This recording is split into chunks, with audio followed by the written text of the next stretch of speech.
From LinkedIn News, I'm Leah Smart, host of Everyday Better, an award-winning podcast dedicated to personal development. Join me every week for captivating stories and research to find more fulfillment in your work and personal life. Listen to Everyday Better on the LinkedIn Podcast Network, Apple Podcasts, or wherever you get your podcasts. From LinkedIn News, I'm Jessie Hempel, host of the Hello Monday podcast. Start your week with the Hello Monday podcast. We'll navigate career pivots. We'll learn where happiness fits in. Listen to Hello Monday with me, Jessie Hempel, on the LinkedIn Podcast Network or wherever you get your podcasts. Hello, my friend, and welcome to another episode of Negotiate Anything. Thanks for spending time with us today.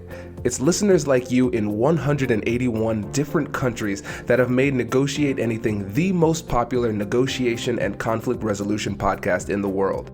I'm your host, Kwame Christian. I'm a business lawyer, mediator, professor, and the director of the American Negotiation Institute. Before we get started, I have two quick questions for you. Is negotiation a critical part of what you do? Do you need to resolve conflict and persuade at work? If you answered yes to both of those questions, visit our website to learn more about our negotiation workshops. We've traveled the country working with professionals just like you, and we'd love to have the opportunity to work with you too. Check out the link in the description to learn more. Everybody, we have a treat for you today. We have the godfather of influence and persuasion, Dr. Robert Cialdini. And I want to give a quick backstory on how this happened and how we're going to proceed.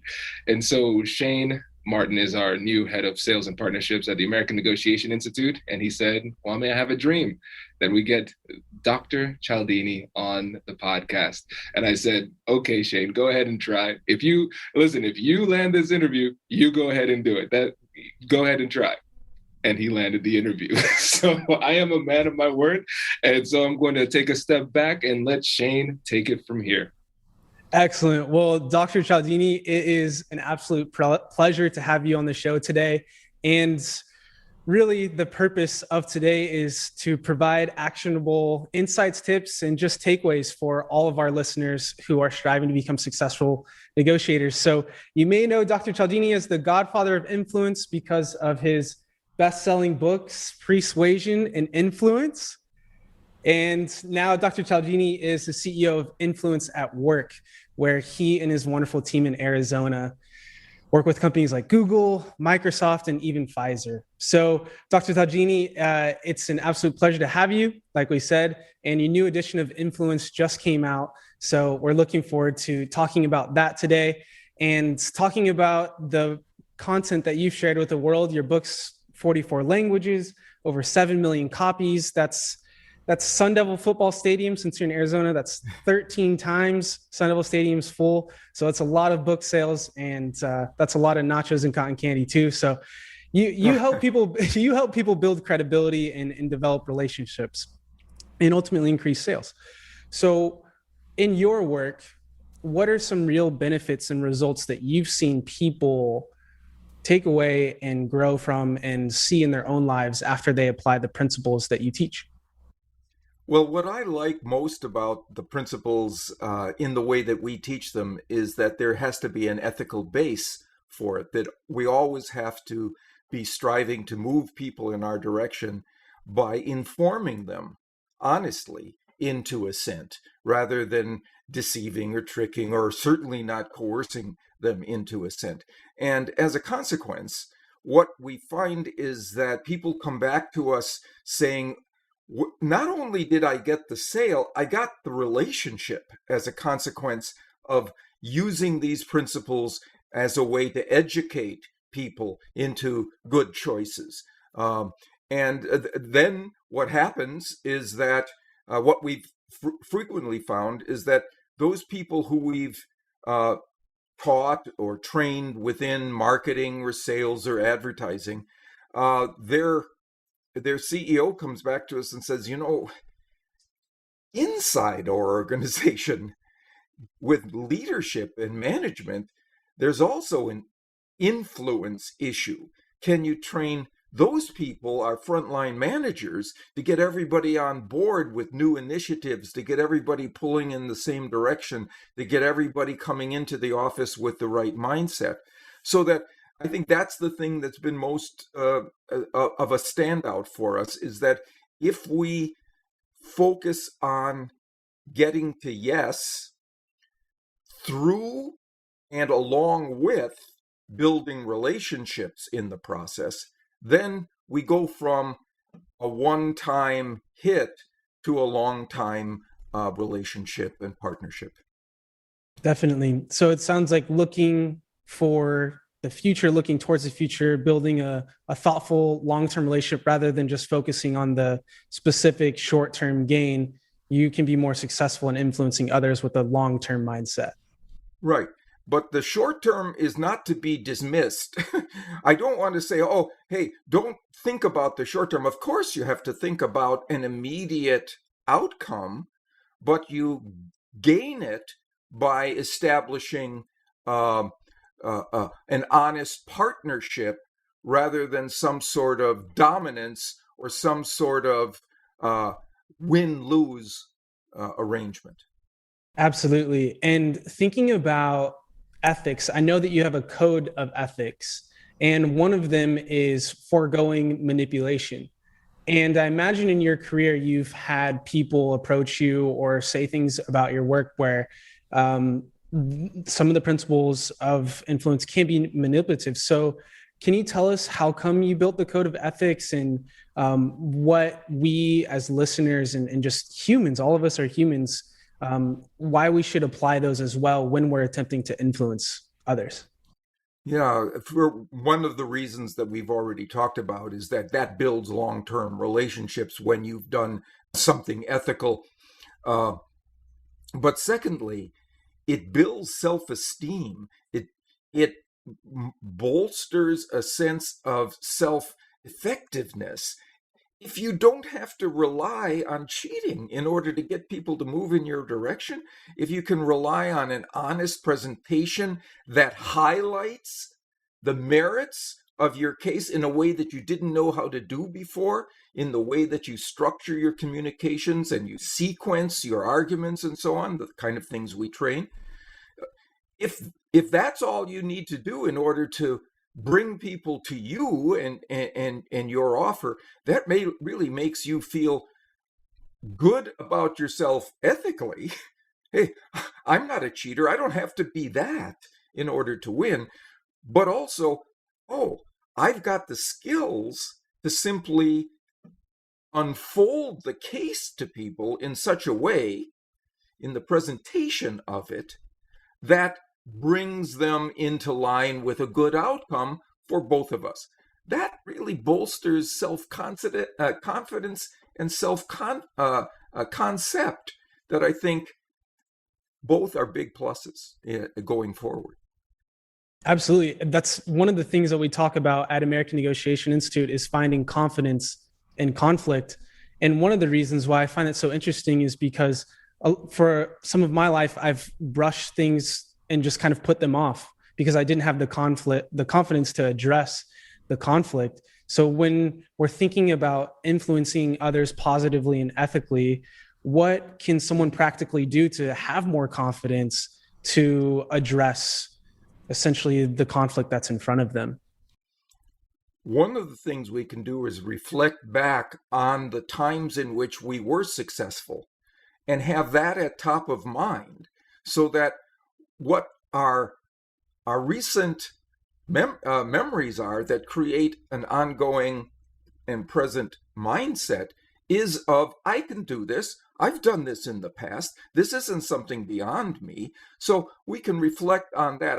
I had a friend in graduate school who scored at the top of all the exams in order to get into graduate school, the graduate record exam, in the 99th percentile, 99th percentile, 99th percentile, 99th percentile of all the facets of the exams. And I asked him, because he didn't seem like any smarter than the rest of us, but what do you do to get so positively scored on these exams? He said, before I go into the room, you know what I see around me? I see a lot of people trembling. outside the doors to that standardized exam, and they're running through in their minds or in their notes all the things that they're weak on, all the things that they're uncertain of. What they've done is to create a mindset of a loser. And then they go into the exam with that. I create a mindset of a winner. I just remind myself of the times that I have been efficacious, that I have succeeded, that I have surfaced above conflicts and challenges. And then I go in with that bolstered sense of enthusiasm. He says, everybody else is trembling. I can't wait to open the book. That blue book. I can't wait for the exam to start. And he gets 99 percentile on all 4 of the exams. Wow. So that's the way I think we can do that. We just put ourselves in a state of mind that is congruent with the goal we want to put ourselves in. You know, I wrote a book a couple of years ago called Pre-Suasion. Not just what you put into your message to get people to move in your direction, but what you put into the moment before you send your message that allows your message to be more successful. Well, you can persuade yourself yeah. You go into a negotiation, right? Yeah. So it's kind of like a muscle. You're the more times you do something, the stronger you're getting, right? I've never thought about persuading yourself, but it seems like that's a really powerful way to prepare for a negotiation.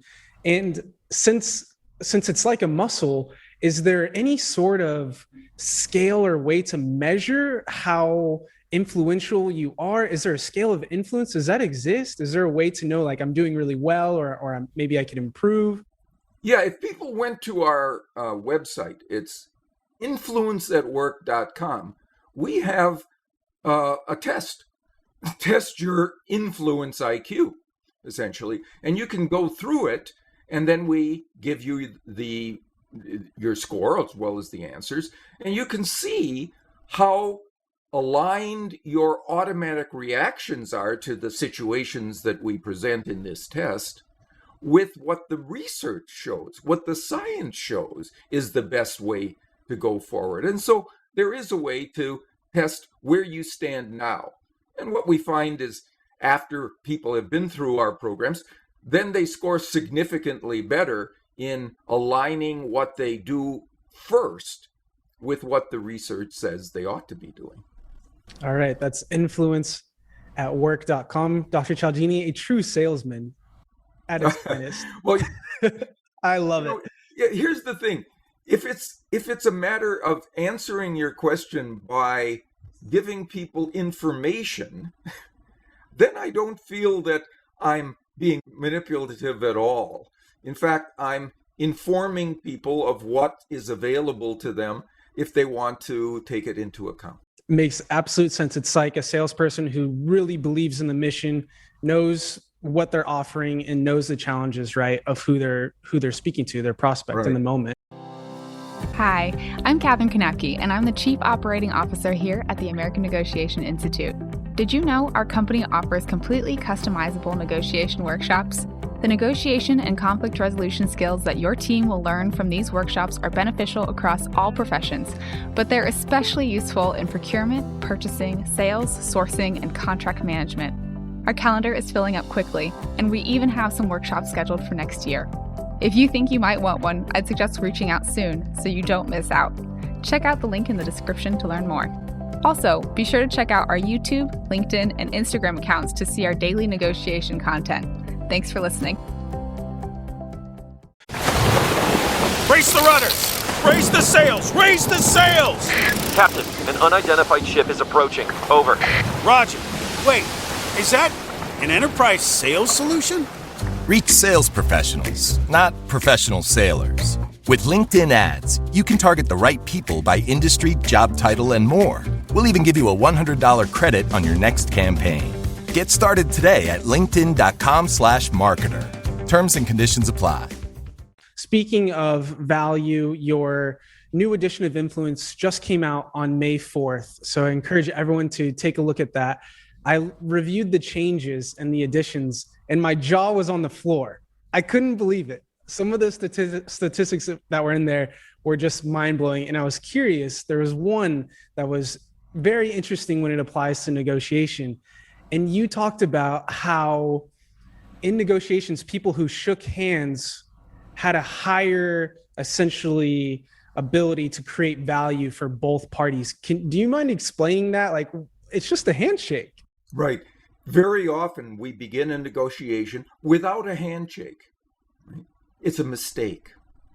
Now, of course, COVID is involved, but this will be gone in the same way that masks will eventually be gone. We will shake hands with people, right? By shaking hands, what you signal is a willingness to cooperate. That's what a handshake signals to your partner. And that mindset, again, you're persuading that person to be more cooperative because they see you as willing to be more cooperative. Right? So that's what the research shows. Here's what I think the research failed to show. Even when you do begin a negotiation with a handshake, why do we leave it as the only time we shake hands? Why wouldn't we, if that's the signal that leads to mutual beneficial outcomes, better outcomes for both parties, why don't we do that again after the lunch break? Or why don't we do that again at the start of the second day of negotiation? Every time we signal that intent, we enhance the system. We energize the system for cooperation, collaboration, and mutual success. Definitely. You're essentially almost already agreeing on something without even saying anything. You're just shaking hands. So maybe elbow bumps for now. Elbow bumps for now. There are even virtual handshakes that you can put at the first slide in your PowerPoint deck can be of a handshake, which signal that. I mean, there are creative ways to get around that. The fact that we can't do it immediately, but in a couple of months or a few months, we'll be able to do that, and we would be fools not to take into account what the research shows, a small little thing like that produces better outcomes for both parties, which causes both parties to want to come back for future negotiations, right? Why wouldn't we take that into account? And it costs nothing. It costs nothing. You know, there are other examples where I talk about changing one word. It's one breath. So, for example, if you want somebody to be a partner with you on a new initiative that you have inside your organization, let's say you want to move something forward, but you need the alliance, you need the buy-in of important voices within your team before you elevate it up the ladder. And so what you typically do, you'll have an outline of your idea or maybe a short description of it, and you give it to somebody and you say, can you give me your opinion on this? That's a mistake. When you ask for an opinion, you get a critic. People go inside, they move away from you. They go inside themselves and introspect about the pros and cons of this. If you change one word and instead of asking for their opinion, ask for their advice on this, now instead of a critic, you get a partner. Interesting. You get a collaborator. And what research shows is that if you ask for feedback in terms of advice as opposed to opinion, you get more buy-in, you get more agreement on the same set of ideas. Why wouldn't you change that one thing? It's one more breath. It doesn't cost you a cent. even in effort. And it's less syllables as well. Advice is shorter than Yeah, that's probably right. It's less work, and we know that salespeople love less work. I mean, I'm just as guilty, right? We want to be as efficient as quickly as possible. So that makes total sense. It's like one of the misconceptions, I think, of negotiations and people listening is that negotiations and influencing is a competition. And that is just not true. It's a collaboration. And I think that that's what you're describing. And it's amazing that it's cost nothing. And it's so easy to implement. It makes me think about years ago, I took over leading a sales team that was in last place. And I read some of your work. And on all the training documents that I created, I put a trophy that said #1 at the top. And it took a long time, but because I was persuading my team that they were already #1, even though we were last. I mean, we were bad.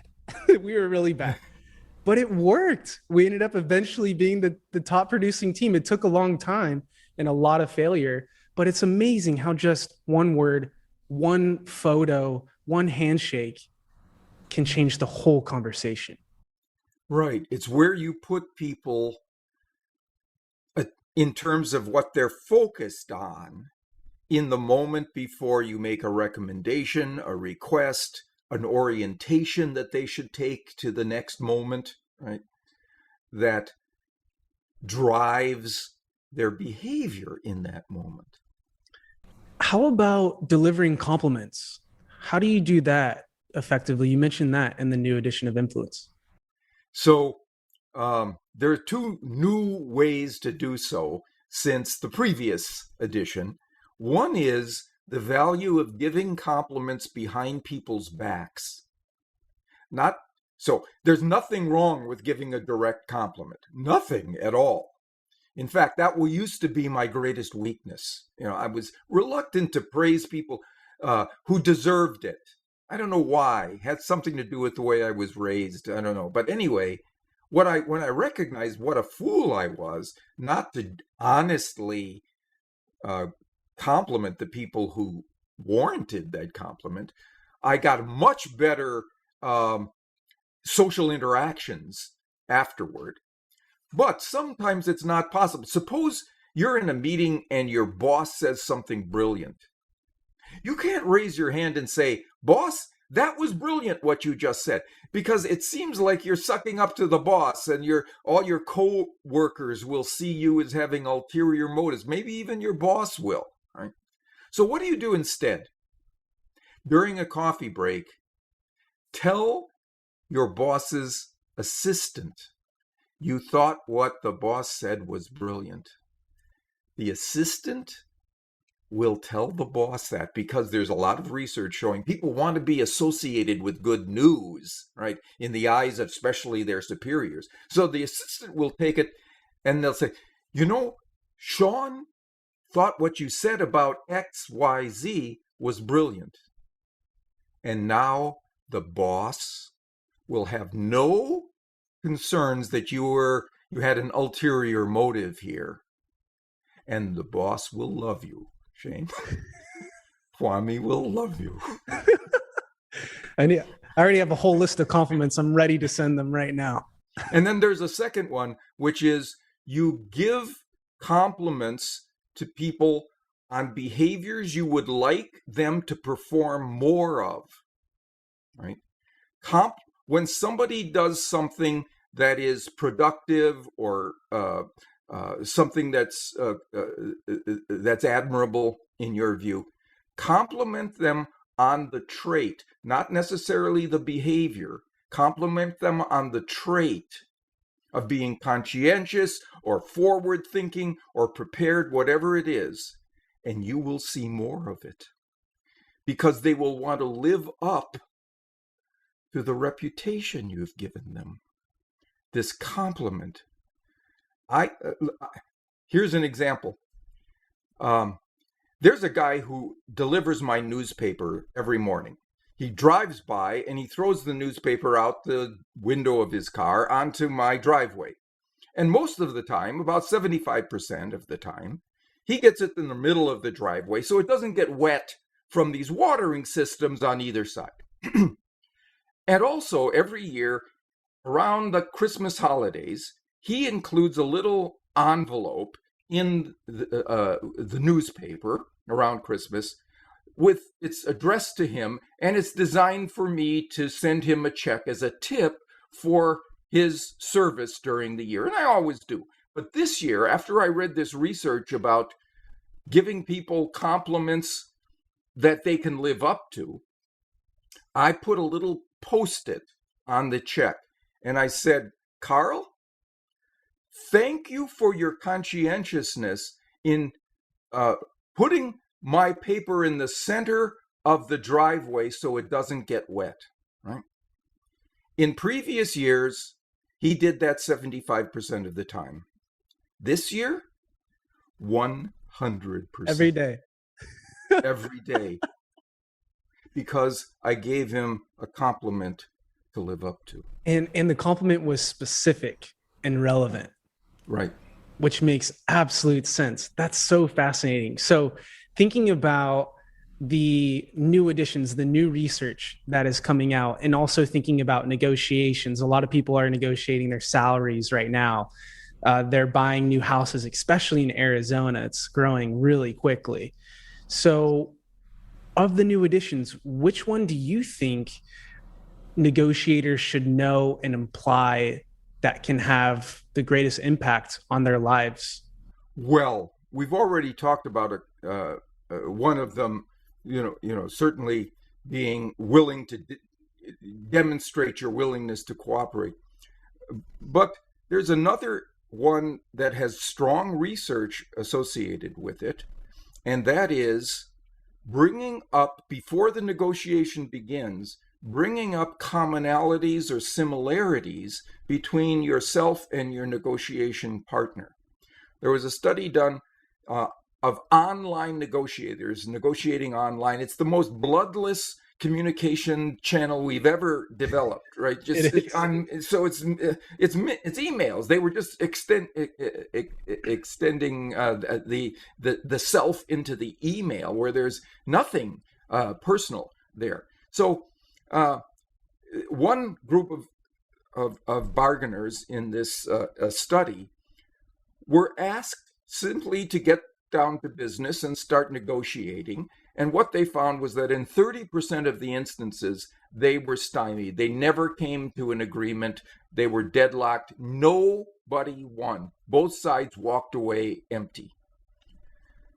The other half of the negotiators were told, before you begin the process, send some information about yourself, personal information, what your hobbies are, your interests, where you went to school, where you grew up, these kinds of things. Send some information back and forth, right? And what they found was, in those cases, stymied negotiations dropped from 30% to 6%. And the researchers were stunned. They thought, well, what could it have been that had produced this? When they looked into the data, it was the number of times there were commonalities that were revealed in the exchange of information. Oh, you're a runner? I'm a runner. Oh, you're an only child? I'm an only child. All right. You have teenagers? I have teenagers. Whatever it was, right? Though it was the number of commonalities that were revealed in this process. So, one thing that comes out of this is, before you start any negotiation, you get to research, because we have this on the internet now, the person you're going to be negotiating with. This person has LinkedIn information, has Facebook information. It's not proprietary. They make it public. Find out what might be in common, what might be in parallel with the two of you. Raise that to the surface, and suddenly the barriers to a cooperative, mutually successful outcome come crashing down. Wow. Finding an uncommon commonality, it sounds like, goes a long ways. And it's free as well. Just requires a few minutes of research. Right. That's so true. And now on LinkedIn specifically, like you said, because people post information, there are tools that are free as well that show you and analyze the LinkedIn profile and then say, okay, if you're giving a sales pitch to this person, consider approaching the conversation this way. Consider asking open-ended questions, for an example. There's so many things. So it is just crazy how the intersection of human connection, it sounds like you're describing, and also technology are changing negotiations, changing influence. And Right. so, and once again, it's access to information that's relevant, that is now at your disposal, that just wasn't there before. it's so true. It's so true. And it makes me think about, there was an interview that you did a couple years back with Adam Gant. He's the author of Give and Take. And he asked, or actually you were interviewing him, and you asked a fascinating question. You asked, in your experiences, something along the lines of, in your experience as a researcher and author, just like you are, is there maybe a funny or a humorous story that you can share with us today that's maybe some people might not know about? So what is Dr. Cialdini, what is a humorous or revealing story that you can tell us that maybe not very many people know about you or your research? Well, I'll give you kind of an overview of the results of the research. And that is, a few years ago, I was asked to speak at a NATO conference that included people who were in psychological operations from all the NATO countries. And on this military base where the conference was held, I was one of the speakers, and so was the assistant